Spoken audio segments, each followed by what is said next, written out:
बेटा क्या बना आपके दोस्त का? वो भी मुलाकात हुई उससे? नहीं बाबा जी, लेकिन उनके घर में बहुत टेंशन चल रही है। क्या टेंशन है बेटा? बाबा जी, मेरे दोस्त के अंकल ने ना उनकी फैक्ट्री पे कब्जा कर लिया। कब्जा कर लिया? जी वो कैसे? उनके रियल अंकल हैं? जी, उनके बाबा के भाई। Oh my God. फिर? ऐसे जब उनके अंकल ने कब्जा किया था, उनकी क्रू और उनकी पूरी फैक्ट्री, उनकी जायदाद अंकल के हाथ में आ गई। तो अभी ये क्या कर रहे हैं? अभी मैंने उससे बात की थी, वो कह रहे हैं कि उसके बाबा डिफरेंट जॉब्स ढूंढ रहे हैं अभी।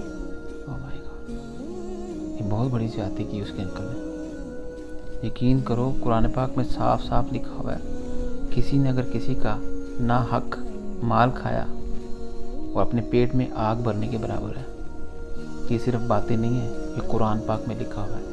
कुरान पाक में बहन भाइयों का जो हिस्सा है, उनका हक है, साफ साफ बता दिया गया हुआ है। थोड़ा ज़्यादा दे दिया जाए सादत की बात है, लेकिन अगर किसी का हक खा लिया बदनीति के साथ, खुदा की कसम जलील और रुस्वा हो जाता है इंसान। ऐसी आपको दर्जनों मिसालें मिलेंगी इर्द गिर्द, लोगों ने किसी का हक खा लिया। ये लोग सिचुएशन से बाहर आ जाएंगे, देख लेना, थोड़े अरसे बाद ये सुरखरू हो जाएंगे, इज्जत से ज़िंदगी गुजारेंगे। वक्ती तौर पे तंगी ज़रूर होगी, लेकिन जिसने हक खाया है उसके अंकल ने, वो आप देख लेना थोड़े अरसे के बाद वो बर्बाद होगा, उसके हाथ में कुछ भी नहीं बचेगा।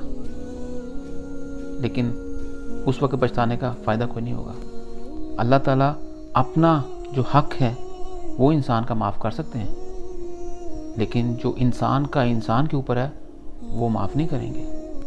वो बहुत बड़ा गुनाह है और ये बहुत बड़ी ज़्यादती की उन्होंने। हमें इससे सबक सीखना चाहिए कि इस तरह के मामला से बचना चाहिए, डरना चाहिए।